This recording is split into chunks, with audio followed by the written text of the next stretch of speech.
And what comes to is your determination at all costs to actually succeed. I mean, is that a sort of a message that you hope comes across to kids? Because a lot of kids think that people just become famous overnight, don't they? Yeah, I think that people don't realise that it's all about hard work. I mean, I worked hard when I was at school. I've always had it in my personality to want to succeed, you know, even when it was, you know, I want to do my homework right. But yeah, I mean, I'm one of these people, you know, when someone kicks me, you know, I try hard to get up again. Because I know what I want to do. I love what I do at the end of the day. I know that I'm putting myself up for criticism. I'm very much aware of that. But I love what I do. And the other thing that comes through in the book too is the deep affection, love that the two of you have for each other, and the way that you're very family-centred. But when you first met him, when you first met the two of you, I mean, was it like bow, wham, smack? I mean, did you think, oh God, this is the guy, this is the girl I'm going to get married to and live the rest of my life with? David? I felt that, yeah. Did you? Definitely. You did, I hope, didn't you? Yeah, was it really like that? It was definitely, as soon as I see her, you know, I didn't even have to meet her. I see her on the telly and I just wanted to meet her. You know, I just fancied her. So it was just a case of getting together then. And you obviously weren't disappointed when you got together? Definitely not. And similar for you, Victoria? Yeah. What, disappointed? No, I mean, I knew as soon as I met him. I mean, one of the most attractive things I found with David is that he shared the same sort of family values as me. You know, he was sitting there with his family, and I really liked that. And he's a very kind person, and we're really good friends on top of everything. What's been the lowest? That's the nice part of the marriage. What's been the lowest part of the marriage? There's a piece in the book which is quite moving, actually, and it's about when the media accused David of having an affair. Tell us about that.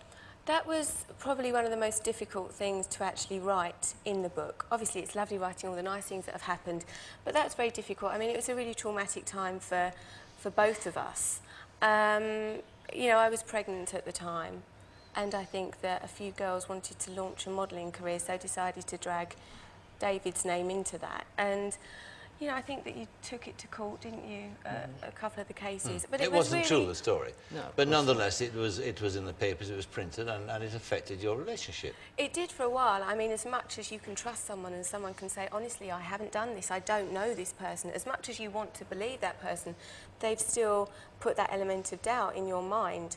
You know, and people can say what they want about me, but David is the one person, and Brooklyn, that is mine. You know, people can't touch and won't touch. And so when somebody tries to cause problems in that area, I mean, that's how it gets me. You whacked him? Right, I have whacked him. 3 times. 3 times? Yeah. Hurt you? Yeah, of course, but I was hurting anyway. Yeah. In fact, hurting so much that you were very depressed, weren't you? Yeah.